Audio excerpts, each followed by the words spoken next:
میرے بھائیوں، ہم سب مسلمان ہیں اور اسلام کی بنیاد 5 چیزوں پہ رکھی گئی ہے۔ ان میں سے ایک بیت اللہ کا حج کرنا ہے۔ گویا بیت اللہ کا حج کرنا اسلام کے بنیادی ارکان میں سے ایک ہے۔ اللہ تبارک و تعالی ارشاد فرماتے ہیں، وَلِلَّهِ عَلَى النَّاسِ حِجُّ الْبَيْتِ مَنِ اسْتَطَاعَ إِلَيْهِ سَبِيلًا۔ لوگوں کے ذمے ہے کہ وہ بیت اللہ کا حج کریں۔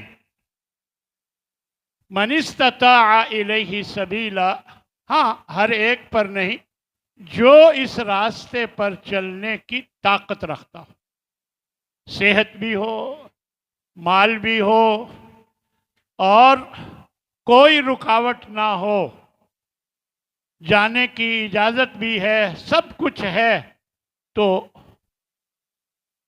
حج کرنا فرض ہو جاتا ہے۔ تو میرے بھائیوں، حج کی فرضیت کی چند شرائط۔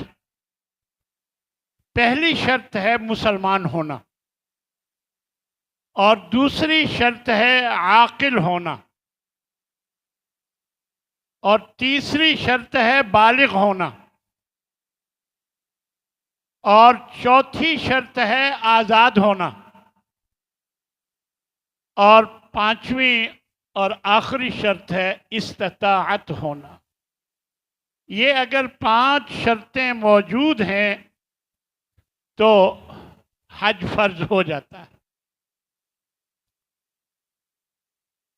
نبی کریم صلی اللہ علیہ وسلم ارشاد فرماتے ہیں، حضرت ابو ہریرہ رضی اللہ تعالی عنہ سے یہ روایت ہے، آپ فرماتے ہیں، ایھا الناس، اے لوگو، قد فرض علیکم الحج فحجوا، اللہ نے تم پر حج فرض کیا ہے، لہذا تم حج کیا کرو، حج کرو۔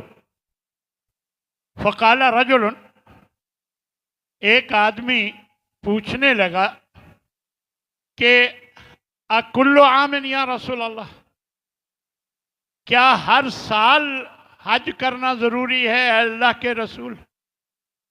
فسکت رسول اللہ، آپ صلی اللہ علیہ وسلم خاموش رہے۔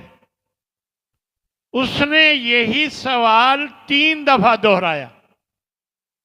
آپ پہلی 2 مرتبہ خاموش رہے اور پھر آپ فرمانے لگے، لو قلت نعم، اگر میں یہ کہہ دیتا کہ ہاں، لوجبت، تو ہر سال کرنا واجب ہو جاتا۔ صاحب ظاہر ہے اللہ کے نبی کی جو بات ہے وہ شریعت ہوتی ہے، تو یہ ضروری ہو جاتا ہر سال۔ اور وَلَمَا اسْتَطَعْتُمْ، اور ہو سکتا تھا کہ تم ہر سال حج کرنے کی طاقت نہ رکھو۔ پھر آپ نے فرمایا کہ جس چیز کو میں چھوڑ دیا کروں اس کے پیچھے نہ پڑا کرو۔ انما ہلک من کان قبلکم لکثرت السؤال، تم سے پہلی قوموں کی ہلاکت کی وجہ یہی بنی کہ وہ سوال بہت کرتے تھے۔ فَإِذَا أَمَرْتُكُمْ بِشَيْءٍ، جب میں تمہیں کسی کام کا حکم دوں، فَأْتُوا مَا اسْتَطَعْتُمْ مِنْهُ، جو تم طاقت رکھتے ہو اس کے مطابق اس کو کرنے کی کوشش کرو۔ وَإِذَا نَهَيْتُكُمْ مِنْ شَيْءٍ عَنْ شَيْءٍ، اور جب میں تمہیں کسی چیز سے روک دوں، فَدَعُوا، اسے چھوڑ دو۔ سوال کر کر کے اپنے لیے مشکل نہ ڈالا کرو، اپنے آپ کو مشکل میں نہ ڈالا کرو۔ تو معلوم ہوا کہ نبی صلی اللہ علیہ وسلم نے یہی بتایا کہ زندگی میں ایک مرتبہ جو طاقت رکھتا ہو اس کا فریضہ ادا ہو جائے گا، وہ حج کر لے تو اس کا فریضہ ادا ہو جائے گا۔ حضرت علی رضی اللہ تعالی عنہ فرماتے ہیں کہ جو حج کی طاقت رکھتا ہو اور پھر حج نہ کرے تو اللہ کو کوئی ضرورت نہیں کہ وہ یہودی ہو کر فوت ہو یا نصرانی ہو کر فوت ہو، اللہ کو کوئی پرواہ نہیں۔ یعنی جس پر حج فرض تھا اور اس نے حج نہیں کیا تو وہ یہودی ہو کر مرے یا نصرانی ہو کر، اللہ کو اس کی کوئی پرواہ نہیں۔ تو میرے بھائیوں، حج فرض ہے اور دوسروں کی طرف سے بھی حج کیا جا سکتا ہے۔ نبی صلی اللہ علیہ وسلم نے نبی صلی اللہ علیہ وسلم کے پاس ایک خاتون آئی اور کہنے لگی، یا رسول اللہ، میرے والد پر حج فرض ہے لیکن وہ سواری پر بیٹھنے کی طاقت نہیں رکھتے، یعنی مریض ہیں، سواری پر بیٹھنے کی طاقت نہیں ہے کہ وہ حج کو نکل سکے، کیا میں ان کی طرف سے حج کر لوں؟ آپ نے فرمایا نعم حجی عنہ، ہاں آپ اس کی طرف سے حج کر سکتی ہیں۔ لیکن یہ ایک بات یاد رکھنی چاہیے کہ جو کسی کی طرف سے حج کرتا ہے پہلے وہ خود اپنا حج کر چکا ہو، کیونکہ نبی صلی اللہ علیہ وسلم کے سامنے ایک شخص نے کہا لبیک عن شبرمہ، میں شبرمہ کی طرف سے حاضر ہوں اے اللہ۔ آپ نے سنا تو آپ نے پوچھا کیا آپ نے اپنا حج کیا ہے؟ تو وہ کہنے لگا نہیں۔ آپ نے فرمایا پہلے اپنا حج کرو پھر اس کی طرف سے حج کرو۔ تو میرے بھائیوں، حج فرض ہے۔ جو شرائط 5 میں نے بتائی ہیں جس میں بھی پائی جائیں اس کے ذمے ہے کہ وہ حج کرے۔ ہاں، خواتین کے لیے ایک شرط مزید ہے، اور وہ کیا کہ غیر محرم کے ساتھ وہ محرم کے بغیر وہ حج نہیں کر سکتے، محرم کے بغیر وہ حج نہیں کر سکتے، کیونکہ آپ صلی اللہ علیہ وسلم نے ارشاد فرمایا لا يحل لامرأة ان تسافر ثلاثا الا ومعها ذو محرم منها، فرمایا کہ کسی عورت کے لیے یہ حلال نہیں کہ وہ 3 دن سے زیادہ کے لیے سفر کرے اور اس کے ساتھ کوئی محرم نہ ہو، یعنی بغیر محرم کے سفر کرنا چاہے حج کا سفر ہو جائز نہیں۔ اس لیے عورت کے لیے یہ اضافی شرط ہے کہ اس کے ساتھ محرم بھی ہو۔ اگر محرم نہیں مل رہا تو پھر اس پر حج فرض نہیں۔ آپ صلی اللہ علیہ وسلم ارشاد فرماتے من اراد الحج فلیتعجل، جو بھی حج کا ارادہ کر لے تو اسے چاہیے کہ وہ جلدی کرے۔ فَإِنَّهُ قَدْ يَمْرَضُ، ہو سکتا ہے وہ بیمار پڑ جائے، وَتَذِلُّ الضَّالَّةُ، یا کوئی بھی اس کا سواری ضائع ہو جائے، گم ہو جائے، وَتَعْرِضُ الْحَاجَّةُ، کوئی بھی ضرورت رکاوٹ بن سکتی ہے، کوئی بھی رکاوٹ بن سکتی ہے، لہذا اسے جلدی فکر مندی کے ساتھ حج کر لینا چاہیے جو بھی حج کا ارادہ۔ صاف ظاہر ہے حج کا ایک وقت مقرر ہے تو اسی وقت بھی کرنا ہے، اور وہ سال بعد آتا ہے، تو جلدی کا مطلب اگر آپ نے ارادہ کر لیا ہے تو اسی سال حج کرنے کی کوشش کرو۔ اگر اس سال کوئی رکاوٹ ہو گئی ہے تو اگلے سال کی کوشش کرو، یعنی جتنا جلدی ہو سکتا ہے، کوشش کرو کہ جلدی کر لو۔ اب آپ ٹھیک ہیں، ہو سکتا ہے کہ بیمار ہو جائیں، ہو سکتا ہے کہ جو آپ کے پاس اب گنجائش ہے وہ ختم ہو جائے کسی وجہ سے، تو لہذا فوراً جلدی حج کرنے کی کوشش کریں۔ تو میرے بھائیوں، حج کی بڑی فضیلت ہے، حج کے فضائل بہت زیادہ ہیں۔ سب سے پہلی فضیلت یہ ہے کہ آپ صلی اللہ علیہ وسلم فرماتے ہیں کہ حج مبرور کا بدلہ جنت ہے، اللہ جنت عطا فرماتا ہے۔ الحج المبرور لیس لہ جزاء الا الجنہ، حج مبرور کا بدلہ جنت۔ اور حج مبرور کون سا حج ہوتا ہے؟ وہ حج جس میں کسی قسم کی کوئی نافرمانی نہ کی گئی، وہ حج جس کے بعد انسان نیکیوں میں اور اضافہ کرتے، وہ حج جس میں کسی قسم کی کوئی غلطی اور نافرمانی نہ کی گئی۔ تو میرے بھائیوں، حج کی فضیلت میں سب سے اہم فضیلت جنت ہے، اور پھر گناہوں کو اللہ مٹا دیتا ہے، یہ بھی بہت بڑی فضیلت۔ حضرت عمر بن عاص فرماتے ہیں کہ میں نے نبی صلی اللہ علیہ وسلم کے ہاتھ پر بیعت کرنے کا ارادہ کیا، آپ صلی اللہ علیہ وسلم نے اپنا ہاتھ بڑھایا، میں نے اپنا ہاتھ پیچھے کر لیا، اور میں کہنے لگا کہ میں نے کہا کہ میری ایک شرط ہے۔ آپ نے فرمایا وہ کیا؟ میں نے کہا کہ کیا اللہ مجھے معاف کر دے گا؟ یعنی اگر میں حج کروں تو کیا مجھے اللہ معاف کر دے گا؟ تو آپ نے فرمایا اما علمت ان الاسلام یہدم ما کان قبلہ، کیا تیرے علم میں نہیں ہے کہ جب کوئی مسلمان ہوتا ہے تو اسلام لانا پچھلے گناہوں کا معافی کا باعث بن جاتا ہے؟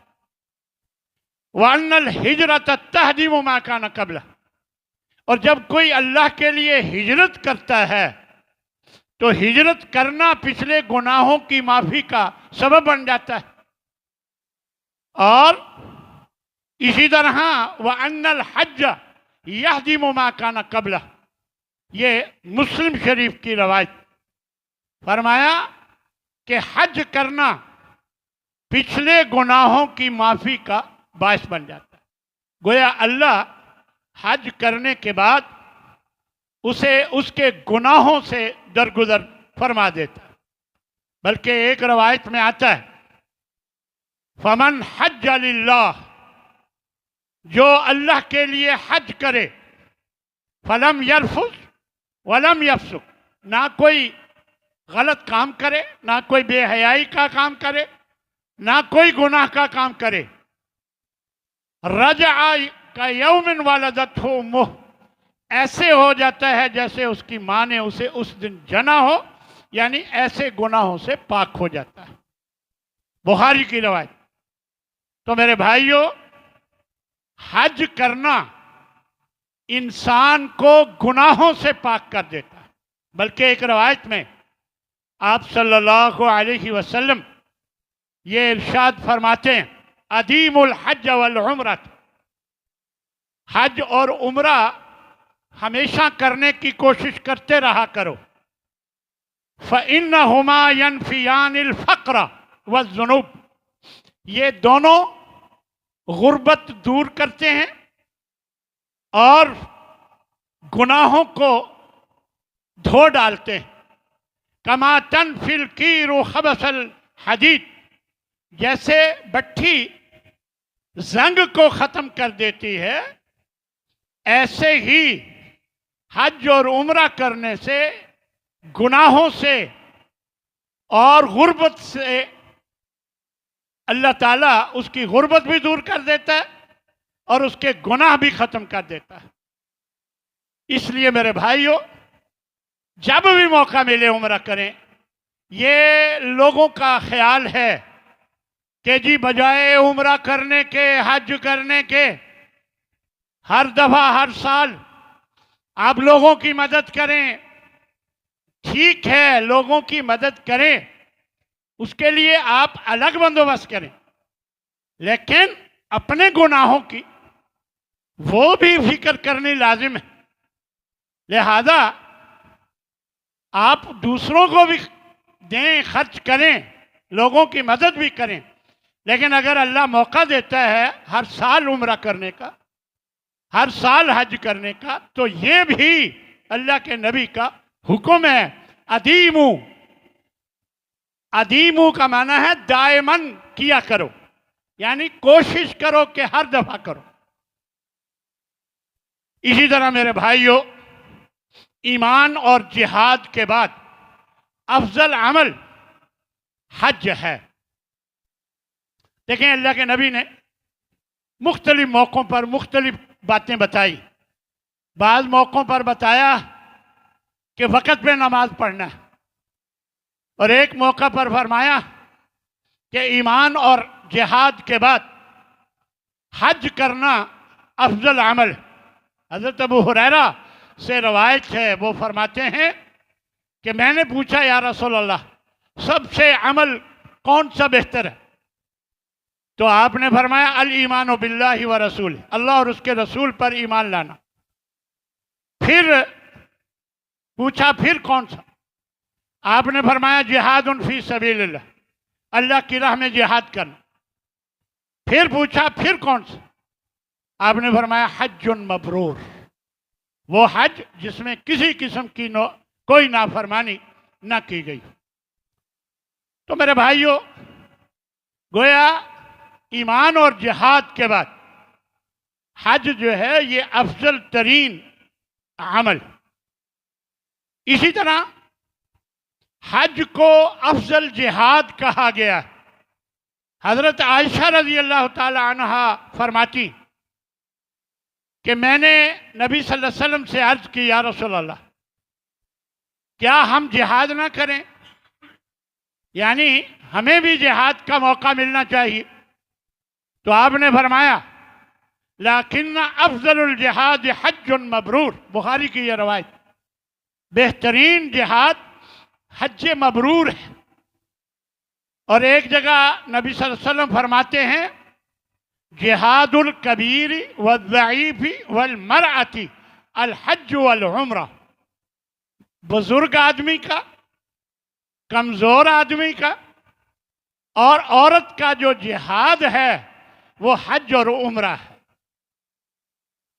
یعنی حج اور عمرہ کرنا بھی اللہ اس کو جہاد کا اجر ثواب عطا فرما دیتا ہے۔ پھر میرے بھائیوں، اللہ کی راہ میں حج کرنے والے اللہ کے مہمان ہوتے ہیں، اللہ کے مہمان ہوتے ہیں، اور اللہ ان کی دعائیں قبول فرماتا ہے۔ حدیث میں آتا ہے، آپ صلی اللہ علیہ وسلم فرماتے ہیں الغازی فی سبیل اللہ، اللہ کی راہ میں جہاد کرنے والا، والحاج والمعتمر، حج کرنے والا، عمرہ کرنے والا، وفد اللہ، یہ سب اللہ کے مہمان ہیں۔ دعاہم فاجابوہ، اللہ نے انہیں بلایا ہے اور انہوں نے اللہ کی دعوت کو قبول کر کے یہ نکلے ہیں اللہ کی راہ۔ فسألوہ فأعطاہ، اب یہ جو بھی مانگیں گے اللہ انہیں ضرور عطا فرمائے۔ اسی طرح میرے بھائیوں، اگر سفر کی حج کے سفر میں موت آ جائے، سفر کی حالت میں، اور وہ سفر حج کے لیے ہو، موت آ جائے تو اللہ اسے جنت میں داخل فرما دیتا ہے۔ بہت بڑی سعادت کی بات. من خرج حاجن، جو حج کے لیے نکلے، فماتا، پھر واپس نہ آ سکے، اسی راہ میں نکلا ہوا تھا اور فوت ہو گیا، کتب لہو اجر الحاج الی یوم القیامہ، قیامت تک کے لیے حج کا ثواب اسے ملتا رہے گا، قیامت تک کے لیے. ومن خرج معتمرا، اور جو عمرے کے لیے نکلے، فماتا، اور اسی حالت میں فوت ہو جائے، کتب لہ اجر المعتمر الی یوم القیامہ، قیامت تک کے لیے عمرے کا اللہ اس کے لیے ثواب لکھ دیتا ہے. تو یہ بہت بڑی سعادت کی بات ہے کہ اللہ کا مہمان تھا اور اللہ کے پاس پہنچ گیا. اللہ اس کو قیامت تک کے لیے حج کرنے کا یا عمرہ کرنے کا اجر و ثواب دے دیتا.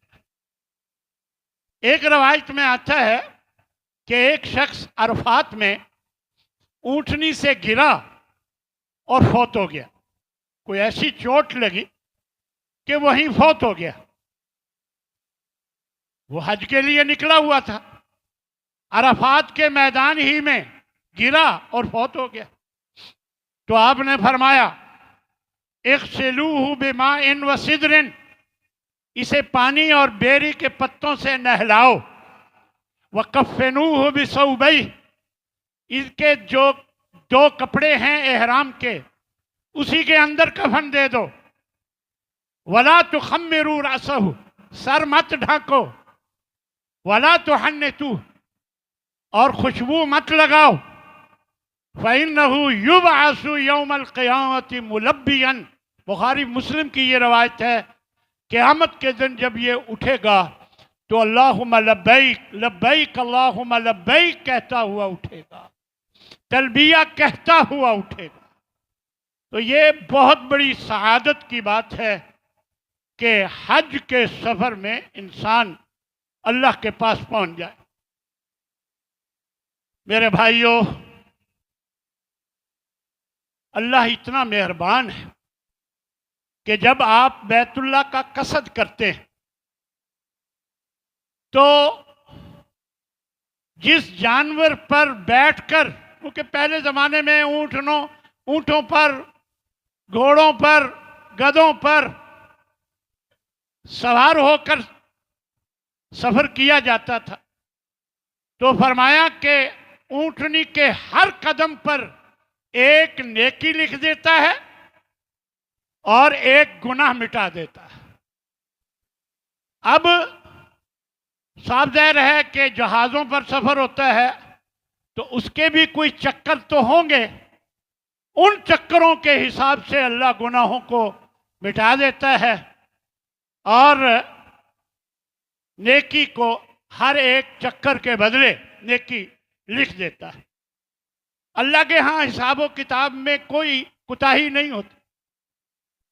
لہذا جو بھی سواری ہے، جس طریقے کی بھی ہے، اللہ کا اپنا حساب ہے. اللہ نے آپ کے گناہوں کو بھی مٹانا ہے اور اللہ نے آپ کی نیکیوں میں بھی اضافہ فرمانا ہے.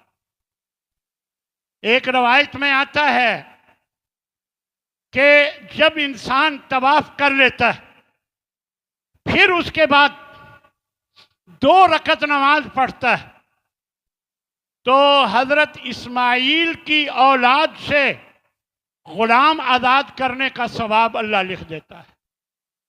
یعنی حضرت اسماعیل کی اولاد سے ایک غلام آزاد کرنے کا اللہ ثواب لکھ دیتا ہے.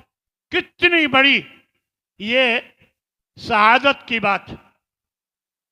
اسی طرح صفا اور مروہ کی سعی کرتا ہے، جب وہ صفا اور مروہ کی سعی سے فارغ ہوتا ہے تو 70 غلاموں کو آزاد کرنے کا اجر اللہ لکھ دیتا ہے. 70 غلاموں کو آزاد کرانے کا اللہ اجر لکھ دیتا ہے اس بندے کے لیے جو بھی حج کے دنوں میں صفا اور مروہ کے درمیان سعی کرتا ہے۔ اسی طرح ایک روایت میں آتا ہے کہ یوم عرفہ کی شام کو اللہ تبارک و تعالی آسمان دنیا پر اترتا ہے اور فرشتوں کے سامنے اللہ، نبی صلی اللہ علیہ وسلم فرماتے ہیں حاجیوں کو کہ اللہ تم پر فخر کرتا ہے کہ دیکھو یہ دور دراز سے آئے ہیں اور میرے عذاب سے ڈرتے ہیں، مجھ سے امیدیں لگائے ہوئے ہیں، میری رحمت کے امیدوار ہیں، ریت کے ذرات کے برابر بھی اگر گناہ ہوں تو وہ میں مٹا دوں گا، دنیا کے ایام کے برابر بھی اگر گناہ ہوں تو وہ میں مٹا دوں گا، بارش کے قطروں کے برابر بھی گناہ ہوں تو وہ میں مٹا دوں گا۔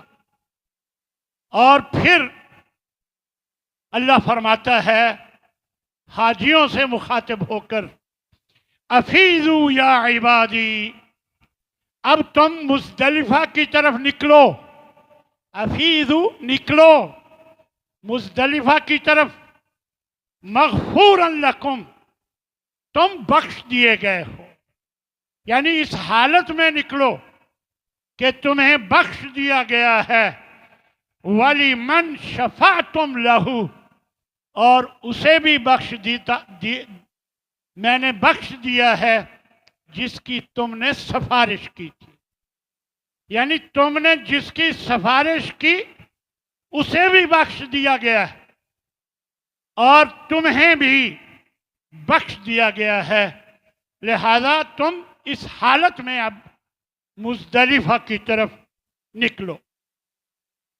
پھر جب حاجی لوگ جمرات کو کنکریاں مارتے ہیں تو ہر کنکری کے بدلے اللہ گناہ مٹا دیتا ہے، ہر کنکر کے بدلے اللہ گناہوں کو مٹا دیتا ہے۔ اور پھر جب قربانی کرتے ہیں، شرم اڑا دیتے ہیں، تو اللہ ان کے اجر کو ذخیرہ کر لیتا ہے، مزید اجر میں اضافہ فرما دیتا ہے، اور جب بال کاٹتے ہیں تو ہر بال کے بدلے اللہ نیکی لکھ دیتا ہے اور گناہوں کو مٹا دیتا ہے۔ تو یہ سعادت ہے ان حج کرنے والوں کے لیے۔ اور پھر ایک روایت میں آتا ہے کہ ایک فرشتہ اترتا ہے اور وہ بندے کے کندھے پر ہاتھ رکھ کر کہتا ہے، جاؤ اب تم مستقبل کے لیے عمل کرو، پچھلے گناہ تمہارے معاف ہو گئے، اب تم مستقبل کے لیے عمل کرو۔